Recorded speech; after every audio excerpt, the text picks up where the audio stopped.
અને હવે વાત કરીશું ગાંધીનગરની તો ગાંધીનગરમાં નિસર્ગ કોમ્યુનિટી સાયન્સ સેન્ટર દ્વારા ઈ વેસ્ટ કલેક્શન અભિયાનનું આયોજન કરવામાં આવ્યું છે. આ અભિયાન ગુજરાત પ્રદૂષણ નિયંત્રણ બોર્ડ પ્રાદેશિક કચેરી ગાંધીનગર અને ઇકોલી વેસ્ટ મેનેજમેન્ટ પ્રાઇવેટ લિમિટેડ અમદાવાદના સહયોગથી પાંખલાય છે.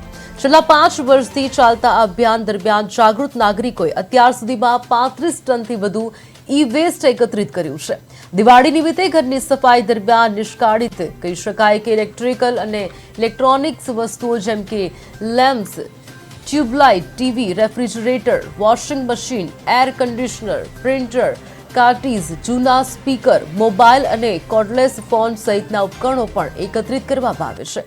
નાગરિકોને આ ઈ વેસ્ટ ફેરિયા ઉપર આપવાની ઉપયોગી વસ્તુઓ ફરીથી ઉપયોગમાં લઈ શકાય છે અને બાકી કચરો યોગ્ય રીતે નિકાલ થાય છે.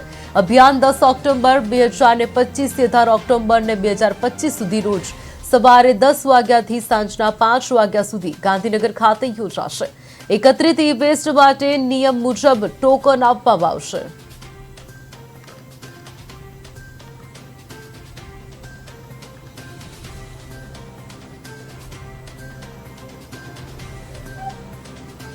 નિસર્ગ કમ્યુનિટી સાયન્સ સેન્ટર છેલ્લા 5 વર્ષથી ઈ વેસ્ટ કલેક્શનનું અભિયાન ચલાવે છે.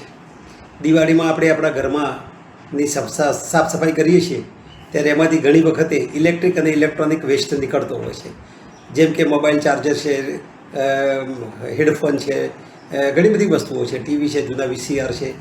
તો આ બધી વસ્તુઓનો આપણે પ્રોપર નિકાલ થાય એ બહુ જરૂરી છે, કારણ કે મોટાભાગના ઇલેક્ટ્રોનિક સાધનોની અંદર બેટરી યુઝ થતી હોય છે અને એમાં હેવી મેટલ્સ વધારે વપરાતી હોય છે. જો એને પ્રોપર હેન્ડલ ના કરીએ તો કેન્સર જેવા રોગો થવાની શક્યતાઓ છે. ઘણીવાર આપણે નજીવી કિંમત માટે ફેરિયાઓને આ વસ્તુઓ આપી દેતા હોય છે અને ફેરિયાઓ એમાંથી ઉપયોગી હોય એટલી વસ્તુઓ કાઢી અને બાકીની વસ્તુઓ જે છે એ ગમે ત્યાં ફેંકી દેતા હોય છે, જે અલ્ટિમેટલી કચરો કરતું હોય છે, પ્રદૂષણ કરતા હોય છે. ગુજરાત સરકાર માન્ય ઓથોરાઇઝ રિસાયકલર દ્વારા આપણે આ ઈ વેસ્ટ જે છે એ લેતા હોઈએ છીએ. 10 ઓક્ટોબરથી આ અભિયાન શરૂ થયું છે અને 18મી ઓક્ટોબર સુધી આ અભિયાન ચાલવાનું છે. નિસર્ગ કમ્યુનિટી સાયન્સ સેન્ટર છેલ્લા 5 વર્ષથી ઈ વેસ્ટ કલેક્શનનું અભિયાન ચલાવે છે.